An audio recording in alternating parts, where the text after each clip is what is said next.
สวัสดีครับพี่น้องวันนี้จะพามาหาหน่อไม้เนาะค่ะพบกับช่องเทยบรรทุกเนาะจ้าพามาหาหน่อไม้เนาะค่ะหน่อไม้ในกอเจ้าของนี่แหละเพื่อนพี่น้องเขาเรียกหน่อไม้กินซุงนะคะนี่นะจะไปแกงวันนี้พี่น้องกำลังเกิดเด้อหน่อไม้พี่น้อง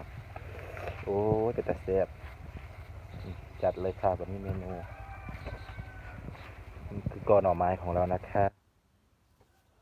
หน่อไม้กินซุงของเรา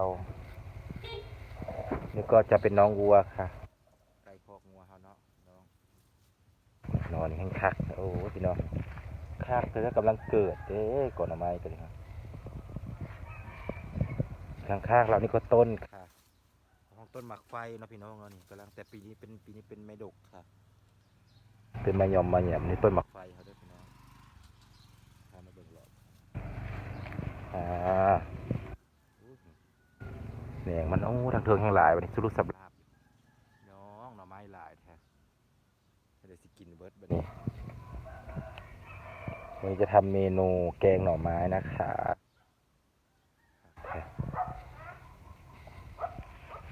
เมื่อเบิ่งแหนงมันนอน